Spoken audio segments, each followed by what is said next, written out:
It's not every day you get to visit the UK's most celebrated female ghost hunter to try contacting the dead, nor can you expect to have a full-blown conversation with a loved one who's passed on. But that's exactly what happened when I met Yvette Fielding.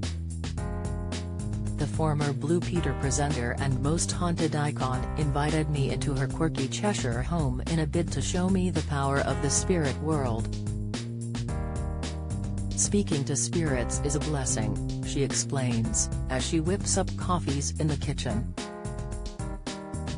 It's so important to give people comfort that their loved ones are at peace. They're not gone, they're in paradise, but they're also with you. For decades, Yvette and her husband Carl Beatty, 59, have been touring the country to find Britain's eeriest hotspots in Most Haunted. The show has garnered Yvette's serious status within the paranormal community, evidence of which can be seen in her downstairs loo in the form of awards and accolades. Our mission for the day, using our collective positive energy, was to make contact with the spirits. Nerves began to mount as video cameras turned on and moody lighting filled the dining room, with its Gothic-style green chairs and heavy oak table laid with flickering candles.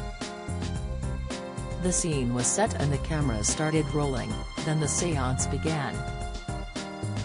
5 of us, including Yvette and Carl, their daughter Mary, 22, myself and Yvette's PR, Rob, placed our feet firmly on the lower beam of the table and spread our arms to touch the little fingers of our neighbors.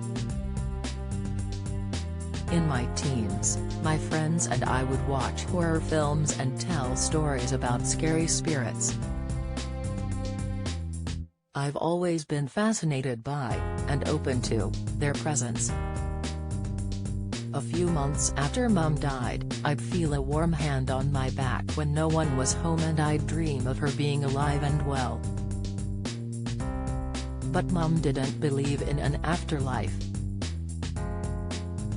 When I die, I'll return to the earth, she said. So when she passed away, I thought I'd never speak to her again.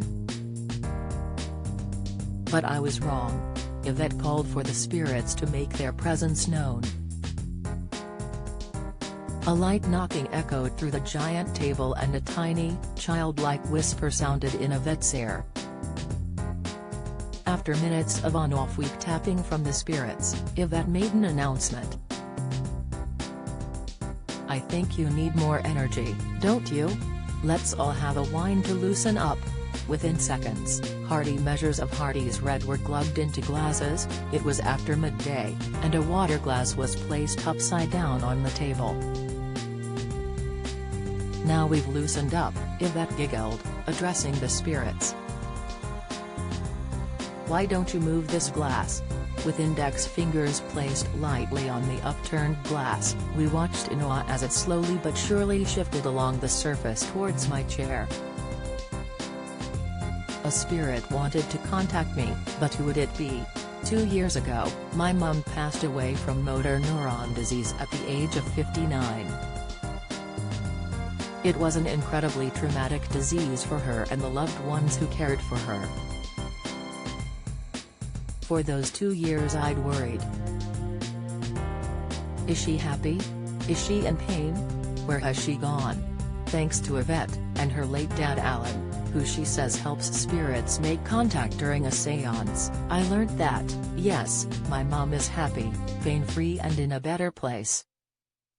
To make life easier for the spirits, Yvette had taken us to her garden shed, a more intimate space where activity is often experienced.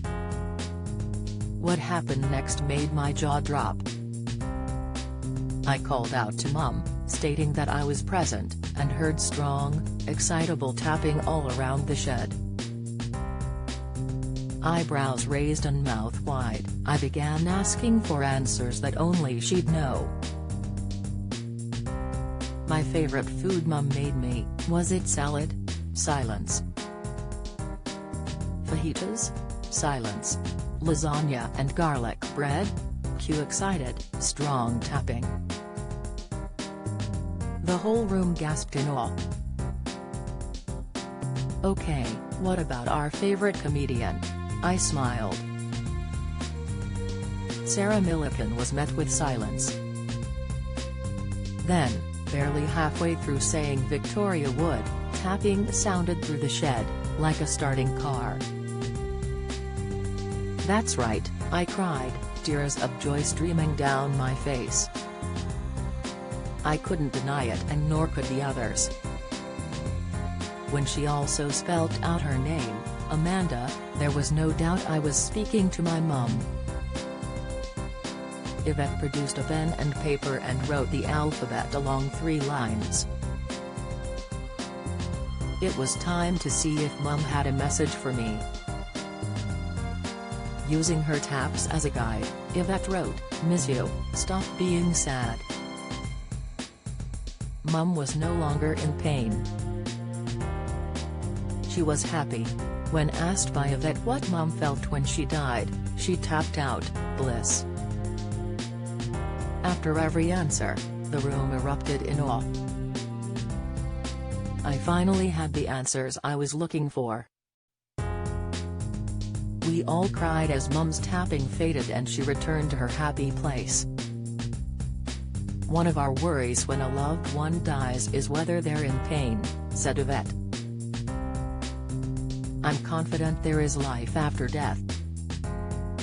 Every time I ask spirits, 'Can you give me a word to describe leaving your body?' they say bliss. They don't want to come back, and that's the closure we need." There will always be skeptics who will attempt to debunk evidence of life after death, just as there are hundreds of shunned psychics who make money by preying on the bereaved. But what happened at Yvette's was real.